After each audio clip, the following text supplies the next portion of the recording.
જીવન તો નદીની માફક વહેતું જ રહેવાનું, પણ તમે જો વહેશો તો જીવશો અને અટકશો તો ડૂબી જશો. પહાડ પર ચડવાનો એક નિયમ છે, ઝૂકીને ચાલવું, દોડવું નહીં, અને જિંદગી પણ બસ આટલું જ માંગે છે. કોઈની ખરાબ બાબતો હોય તો એ એના કાનમાં કહેવી, અને સારી બાબતો હોય એ આખા ગામમાં કહેવી. ક્યાં ટકવું, ક્યાં અટકવું અને ક્યારે છટકવું, આ 3 વસ્તુ આવડી જાય તો જિંદગીમાં ક્યારે લટકવું ના પડે. પ્રેમ એટલે દિલથી અપાતું માન, અને માન એટલે દિમાગથી અપાતો પ્રેમ. ધારી લઈએ એના કરતાં પૂછી લઈએ તો સંબંધ વધારે ટકે. જીવન એક સાબુની ગોટી જેવું છે. એક સમય તમને એવું લાગશે કે તેને કબજામાં કરી લીધું, પણ સમય જતાં જ સરકી જશે. તમે સાચા હો તો તેને સાબિત કરવાની જરૂર નથી. એક દિવસ જગત તમને આપોઆપ સ્વીકારશે. જિંદગી તમને જ્યારે ખાટા લીંબુ આપે છે ત્યારે તમારે તેનું મીઠું લીંબુ શરબત બનાવવું જોઈએ. જો તમને સાચી દિશા અને સાચા સમયનું જ્ઞાન ના હોય તો ઉગતો સૂરજ પણ ડૂબતો લાગી શકે છે. શબ્દો મફત છે, પરંતુ તેને વાપર્યા પછી કિંમત ચૂકવવી પડે છે. ઉગવાની જેને ઉતાવળ હોય છે, મોટે ભાગે એ બાવળ હોય છે. અમુક સંબોધન પાસવર્ડ જેવા હોય છે. એ નામે સંબોધન કરો એટલે માણસ ખુલી જાય છે. શેરડીમાં જ્યાં ગાંઠ હોય છે ત્યાં રસ નથી હોતો, અને જ્યાં રસ હોય ત્યાં ગાંઠ નથી હોતી. જીવનમાં સંબંધોનું પણ આવું જ છે. જિંદગીમાં સૌથી વધુ ખુશી એ કામ કરતી વખતે થાય છે જેના માટે લોકો કહેતા હતા કે આ કામ તું નહીં કરી શકે. જિંદગીનો આખો પ્રોગ્રામ અગાઉથી જ સેટ થઈ ગયો છે. આપણે તો ફક્ત આપણું બેસ્ટ પરફોર્મન્સ આપવાનું હોય છે. આજના યુગમાં એક્ટરોની બહુ કદર છે, કારણ કે દરેક માણસ એક્ટર બની ગયો છે. આજે લાગણીઓનો નહીં પણ લાગણીઓના પ્રદર્શનનો યુગ છે. સુખ નથી આવતું દુઃખ વગર, પ્રેમ નથી મળતો નફરત વગર. માટે ભરોસો રાખો ભગવાન ઉપર, કેમ કે ભગવાને સાગર નથી બનાવ્યો કિનારા વગર. અંધારું જ ત્યાં આપણું હોય ત્યાં પારકાનું અજવાળું કામ ના આવે. દુનિયા મને શું આપશે એમ વિચારનાર મેનેજર બને છે.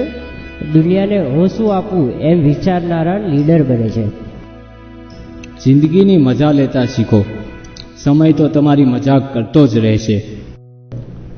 લાગે છે કે મગજની ફરતે વાડ બનાવવી પડશે. લોકો આવીને વિચારો આવી જાય છે. હોશિયાર માણસથી ભૂલો થાય એવું ક્યારેક બને, પણ ભૂલોથી માણસ હોશિયાર થાય તેવું જરૂર બને છે. સફળતા માટે આત્મવિશ્વાસ જરૂરી છે, અને આત્મવિશ્વાસ માટે તૈયારી. સંબંધ અને સંપત્તિ મુઠ્ઠી ભરો તો રેતી છે, અને જો વાવતા રહો તો ખેતી છે. સાહેબ, હસતું મન અને હસતું હૃદય એ જ સાચી સંપત્તિ. એના પર ઇન્કમટેક્સની રેડ ક્યારેય નથી પડતી. ખાઈમાં પડેલો માનવી બચીને ઉપર આવી શકે છે, પરંતુ અદેખાઈમાં પડેલો માનવી ક્યારેય ઉપર આવી શકતો નથી. માટીના ગળા અને પરિવારની કિંમત ફક્ત બનાવવાવાળાને જ ખબર હોય છે, તોડવાવાળાને નહીં. પૈસા વડે તમે ઉમદા કૂતરો ખરીદી શકો છો, પણ તેને પૂંછડી પટપટાવતો કરવા માટે તો પ્રેમની જ જરૂર પડવાની.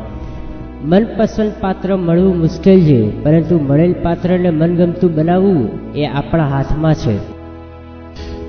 જિંદગીને સમજવી એક વાત છે, અને જિંદગી જીવવી એ બીજી વાત છે. જે વ્યક્તિ પાસે નમવા માટેની સભ્યતા હોય તેની પાસે નમાડવાની તાકાત પણ હોય જ છે. જીવન આઈસ્ક્રીમ જેવું છે, પી ગયા એ પહેલાં તેની પૂરેપૂરી મજા માણી લો. કોઈ જીવને ભલે છળ ના નાખો, પણ કોઈના જીવનમાં અડચણ ના નાખો. પગથિયાની ખૂબી એ છે કે પોતે સ્થિર રહીને બીજાને ક્યાંક પહોંચાડે છે. ભૂલ પીઠ જેવી છે, સાહેબ, બીજાની દેખાય, આપણી નહીં. જીતવાની સૌથી વધારે મજા તો ત્યારે આવે છે જ્યારે બધા તમારી હારની રાહ જોઈને બેઠા હોય. દિવસમાં જો તમે કોઈ પણ મુશ્કેલીમાંથી પસાર ન થાઓ તો સમજજો કે તમે ખોટા રસ્તે સફર કરી રહ્યા છો.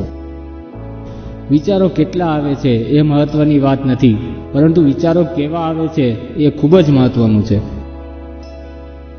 સારો સ્વભાવ ગણિતના શૂન્ય જેવો હોય છે. જેની સાથે હોય તેની કિંમત વધી જાય છે.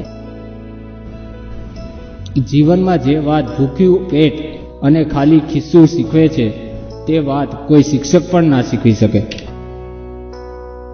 અહંકારનું હવા ભરેલા ફુગ્ગા જેવું છે, જે ગમે ત્યારે કોઈ તેને ઉડાડી કે ફોડી શકે છે અને ત્યારબાદ કંઈ જ નથી રહેતું. જેટલી બને તેટલી ચાલાકી ઓછી કરો, ઉપરવાળાની મહેરબાની વધારે થશે. સારો સમય બધાનો આવે છે, બસ શરત એટલી કે હંમેશા સમય સાથે ચાલવું પડે છે. કટાઈ જવા કરતાં ઘસાઈ જવું વધારે સારું છે. નસીબ એ એક એવી વસ્તુ છે જેને ચમકાવતા રહેવું પડે છે, નહીંતર નસીબને પણ કાટ લાગી જાય છે. આ દુનિયામાં ભગવાનને યાદ કરવાવાળા કરતાં સારા કર્મ કરવાવાળા વધારે સુખી છે.